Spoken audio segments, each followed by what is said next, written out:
This is the Action Movie Guys podcast, bringing you action movie reviews from across the decades, plus box office numbers and insight like never before.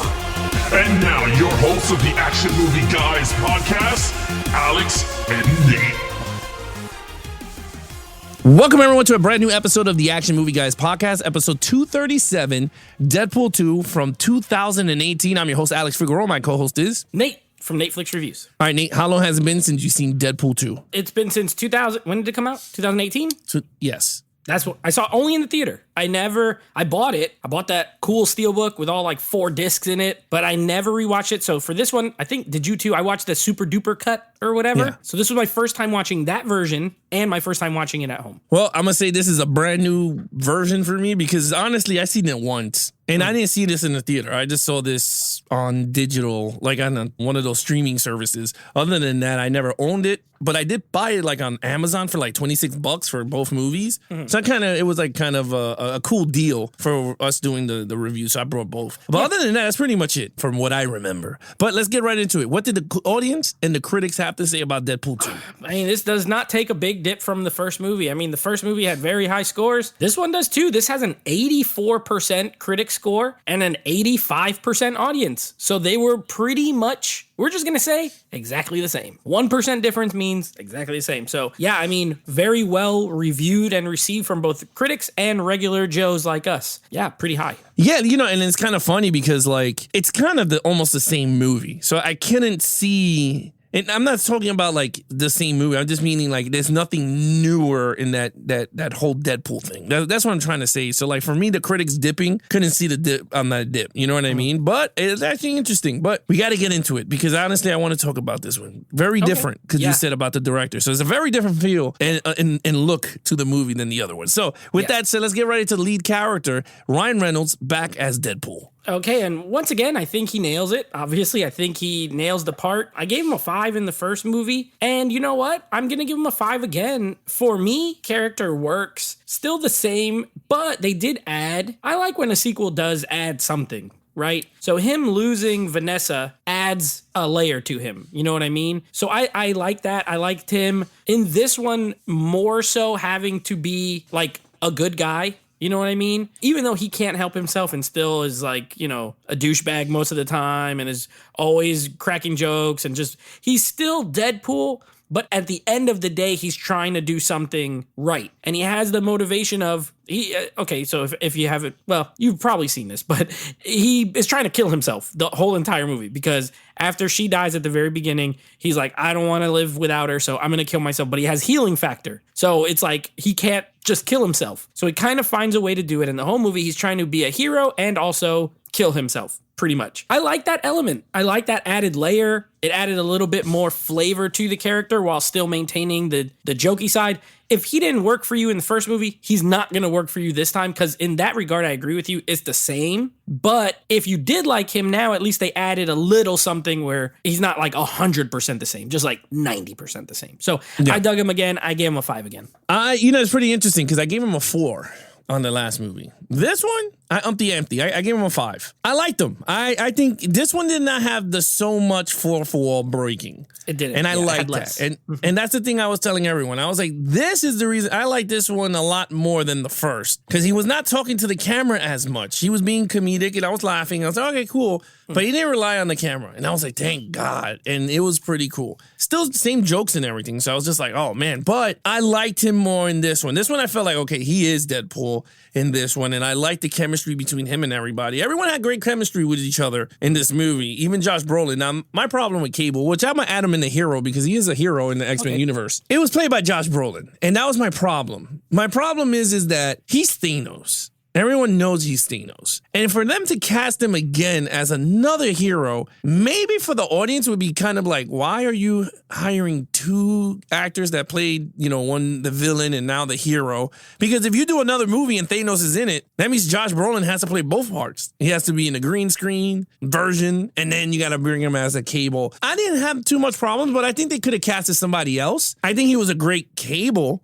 I think he was good. I agree. But he was really good. I just just think they should have casted someone else because I think him being Thanos to me took him out as Cable for me because I was like, damn, this dude's the villain. But yeah, I liked him as Cable. I thought he was great. Yeah. And they have the joke where he calls him that. So I thought it was clever. It was kind of cheeky and, for them to be like, a wink and a nod. So I don't mind it so much, in this day and age, like there's so many actors that are in Marvel movies that using ones from other versions. So like this was a Fox movie. So now Disney owns Fox, but at the time they did not. So it was, it was pre-Disney Fox and they didn't know they were going to be sold to, to Marvel. And if they weren't, the X-Force stuff would have just continued. So do I think he's going to be Cable? I don't know if they'll use him again necessarily, but I did like Josh Brolin as Cable. I thought he was a great casting. He looked like it. Cable's an awesome character and he had the right look. He had the right like tone to him. So I dug him. But I see what you're saying. Yeah. Yeah, I mean, he was big and strong. All right, here we go. I love the part, by the way, though, when they're fighting on the thing and he calls him One-Eyed Willie, like a Goonies reference. Oh, yeah, the Goonies thing. Yeah, that was actually pretty funny. Good. I was like, oh, if you've never seen Goonies, that joke is just, it goes right over your head. But if you're a Goonies fan and he tells Josh Brolin and he calls him One-Eyed Willie, I loved it. It was great. Well, that was funny. And the other funny thing is when they blew up that truck and he goes, oh, he's going to be mad. And then he landed his ass in his face. Oh, yeah. I thought that was pretty funny. Right on him like that. Yeah, and he goes, "Oh, he's gonna be really mad," and I thought that was actually pretty funny. But okay, let's get into 5 across the board to everyone. Yeah. We're gonna go to main villain here. Now I'm gonna let Nate take this away here because we were trying to figure out who was the main villain in this one.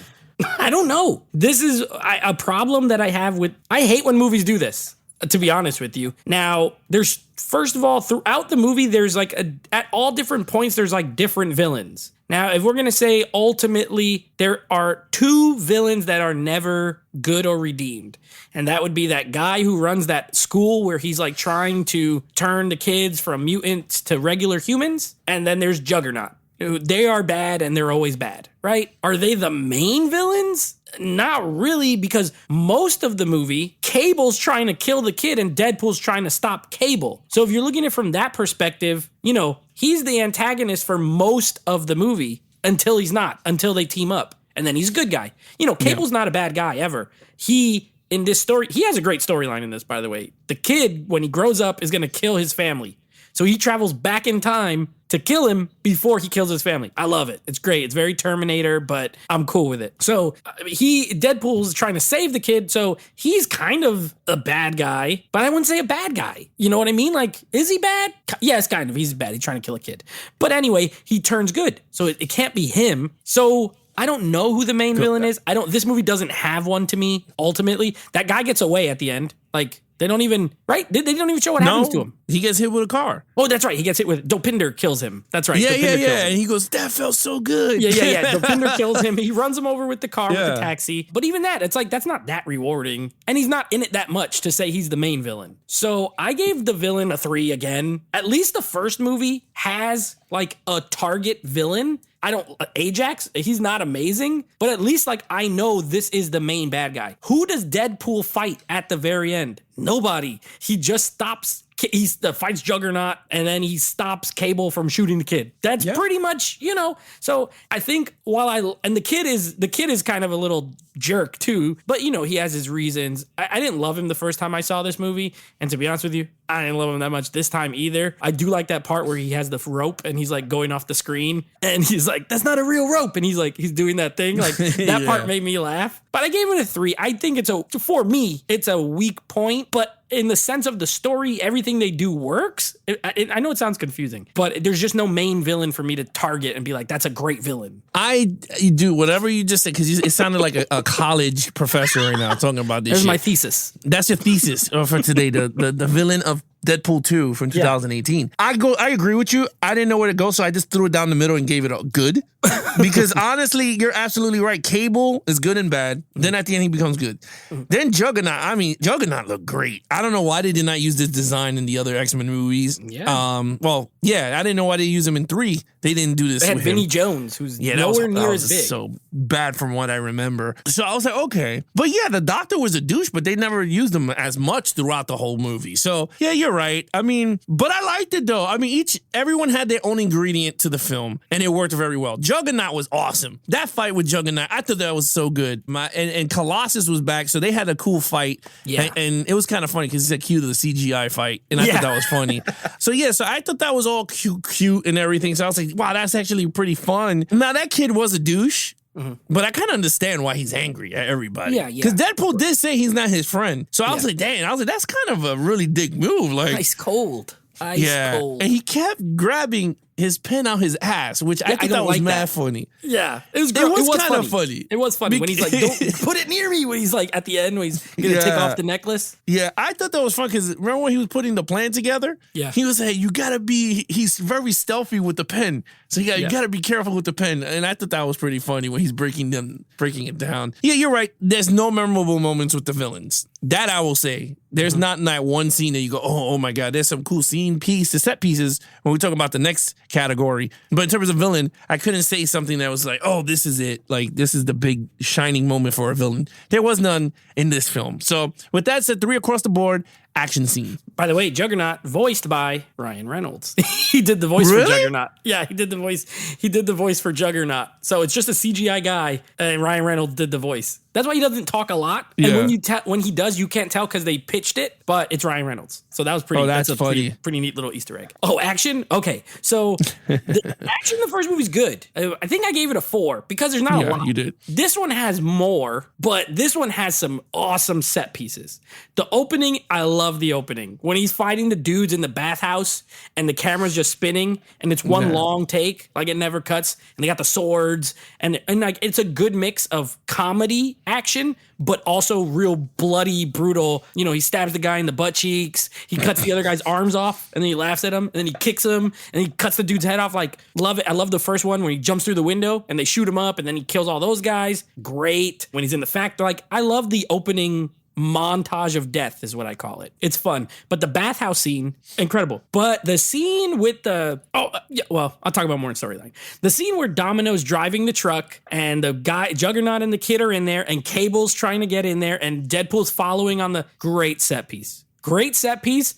It leads to a cool fight. 2 cool fights because she fights Cable and then Deadpool shows up and then she goes back to driving and then he fights Cable in there. I loved it. I thought it was awesome. I was like, this is good, really good action. And then, of course, you get the fight at the end with Juggernaut versus everybody. I mean, he fights Deadpool. He fights Colossus. Negasonic Teenage Warhead shows up with her girlfriend and she has that sick, like, whip chain thing. Yeah. That was a great entrance. My one problem, and this is a problem I had with it the first time, and I still have it, is this. It's so much CGI, like way more CGI than the first movie. Like, I don't like the part where Domino is running and all the stuff around her is like going all crazy. It looks so fake. I get what they're doing to portray how lucky she is, but I didn't love the CGI. A lot of stuff looks too fake, but I'm going to actually give this one a 5. I think this one has better, more violent, brutal action. And David Leitch, he's a mixed bag for me as a director, like overall film, but the dude can shoot some action. So I got no problems with it. I thought it was brutal and fun. 5. Yeah, you know, you're going to be surprised because I gave this a 5. Ooh,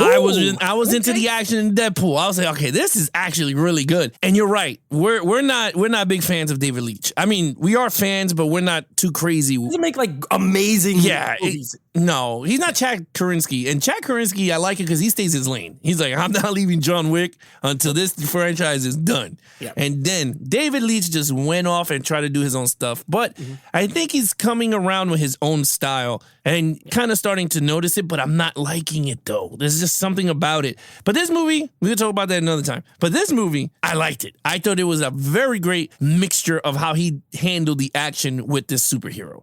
I think he could helm another superhero movie. He has that eye for action and, of course, car chase scenes. I love the scene with the truck. I think that was my favorite scene, on the movie. When whole Domino say, hey, Lady Luck, you continue driving. And the whole truck was just driving like if someone was behind the wheel. I loved it. I thought it was genius. I thought it was pretty cool. I thought it was funny. I love the beginning scene, too, when he crashes into the window. He went, oh, and he thought it was like one person. And it was like thousands of people there. Oh, yeah. That was awesome. I thought that was actually really funny. And I loved when he played dead. when they shot him, and he said, Oh, yeah. shh, and then he went,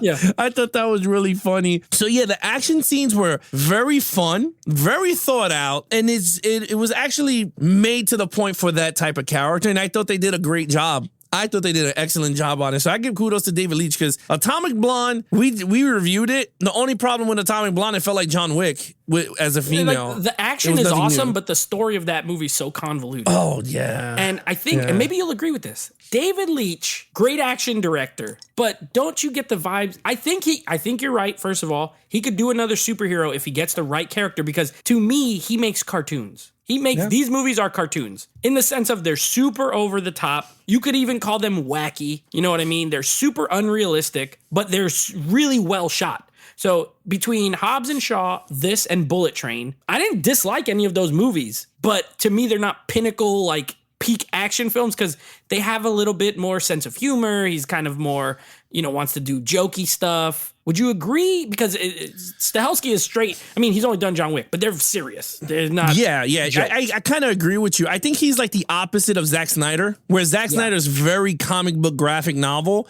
He's very light comic, but he's very strong with the action and rated R. Like, what people, who, let's say, maybe you agree with me. He would be a perfect director to helm G.I. Joe. Oh, he would knock it out the park. I think he would knock it out the park. Yeah, I think G.I. Joe and that cartoon movie, Amazon thing, the Invincible Man. Invincibles. If they made like a live action. Yeah, like a live action. That is straight up his alley. Or Kick-Ass 3. Do any 80s cart of the like Centurions or like Silverhawks. I was just thinking that. Or like, what's the other one? Cops. Thundercats. Yeah, remember Cops? If they ever, or Mask, if they ever wanted to turn an 80s action cartoon into a movie, this guy should do it. Yes, I agree 100%. He has an eye for action. Man, you know what? He could do 18 Part 2, bro.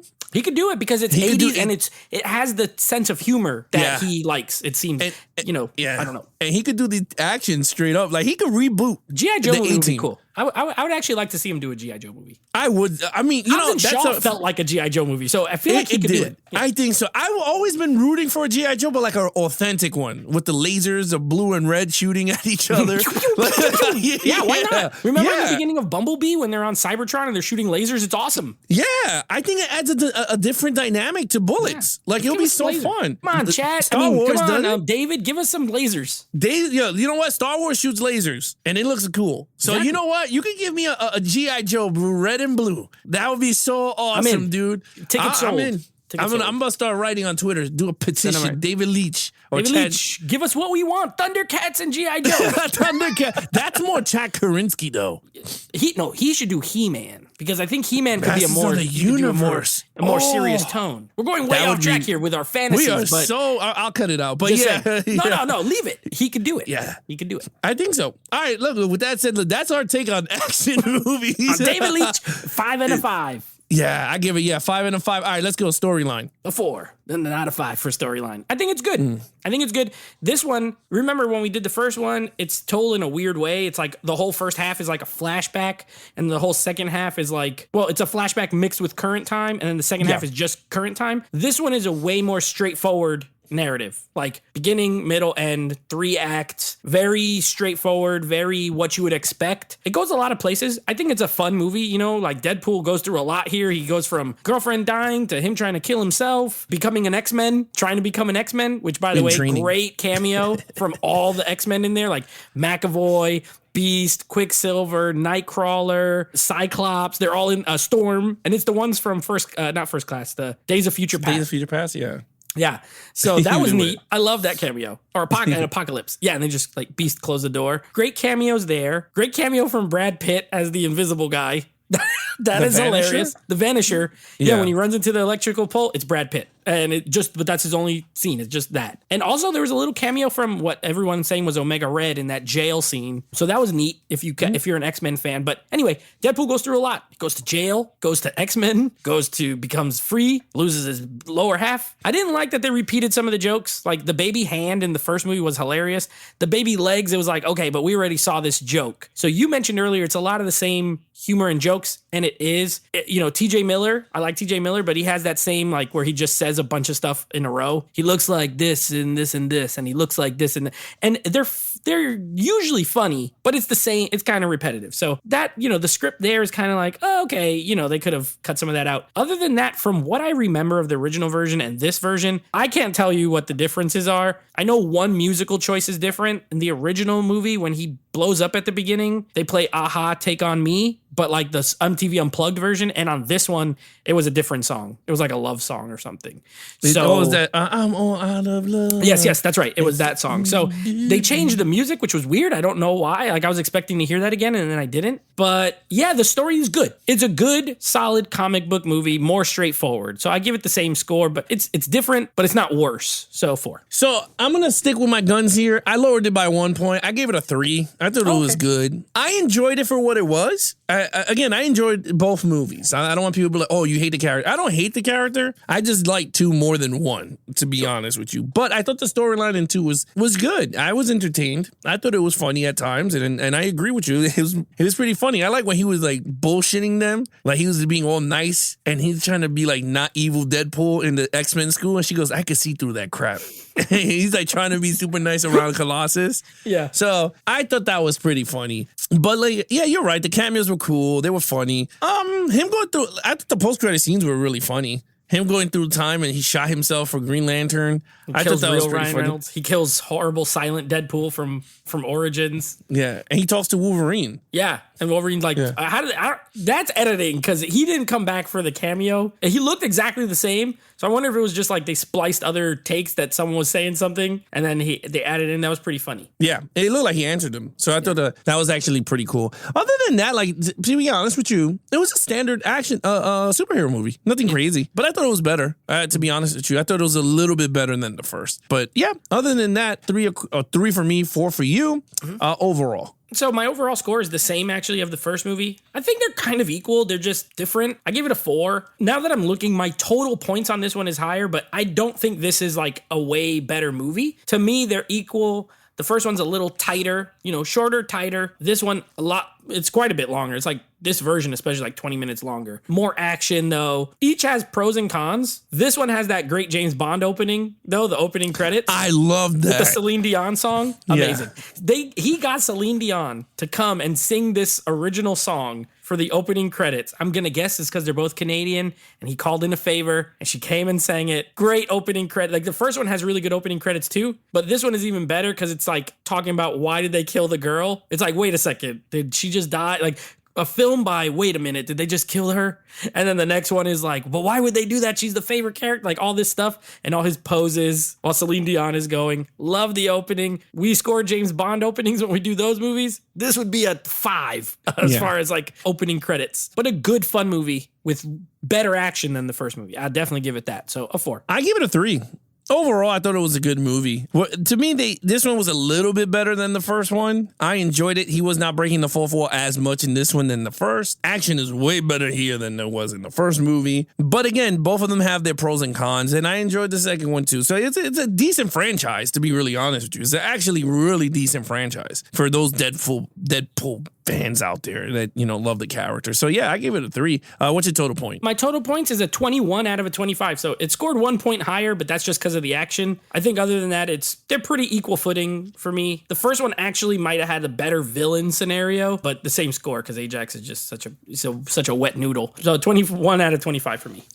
I gave it a 19 out of a 25. I think this is a solid, good sequel to another superhero. Deadpool 3? Huh? You're going to see that Deadpool 3 when it comes out? I don't know if I want to go see it in the theater, but I'm interested with Wolverine. Definitely going to be picking it up since I own it. So I'm definitely going to watch it. Yeah. Most likely we'll cover it along the line, somewhere along the line. But yeah, I'm going to watch it. I'm now intrigued to see how Wolverine comes back. How does it fit in the story? Is it going to be the same jokes all over the place? Or? And you remember the end credits when he is talking to Wolverine, he's like, you're going to hang up those claws and people are going to be really mad. And then I'm going to come calling and you should answer and blah, blah, blah. And he did the whole thing. And now Hugh Jackman's actually going to be in it. It's like he knew the future.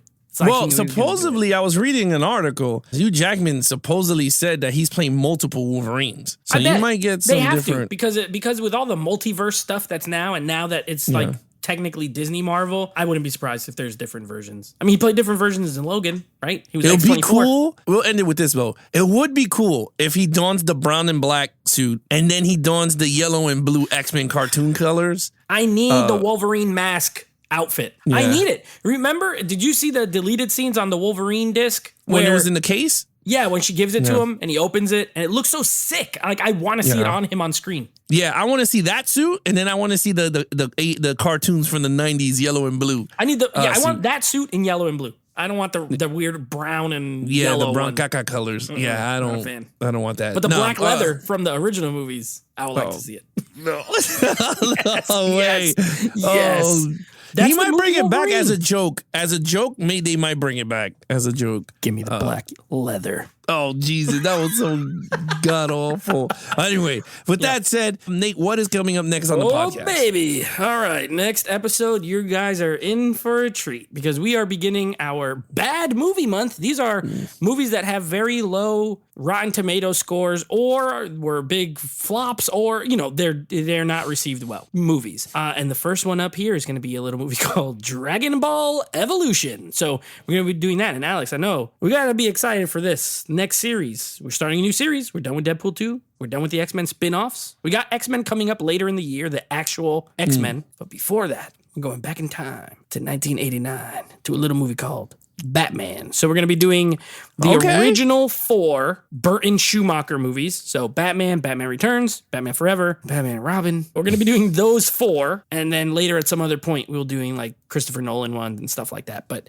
for now, we're just going to do those 4. So I'm excited. I love the Batman films. He's my favorite comic book character. So I'm looking forward to it. Now, question the Batmans. Right, because I think it's funny, right? So we're going to be doing the four Batmans, Yeah. right? So we're not tackling Adam West Batman. Batman 66. No. Yeah, no, That's not to say we're never doing it, right. but we're not doing it with this. I just didn't think it didn't fit with this series. I feel like we need to do it as a one-off because it's tied to nothing. You know what I mean? Like, it's not you're really right. tied to No, you're anything. right. But we will do Adam West Batman. It'll be like the James Bond. We will do all the Batman movies at some point. This one I didn't include it there. Hey, that's fine. You guys want to follow us in our social media accounts, please follow Nate over on Instagram at Netflix Reviews. Check out the podcast with him and his friends called Netflix Movie Reviews. Anything action movie, guys, head over to youtube.com/geeks and flicks for the video version of the podcast. You can follow us on Instagram at Action Movie Guys Podcast. Other than that, I'm your host, Alex Figueroa. My co-host is Nate from Netflix Reviews. Be awesome to each other and geek out.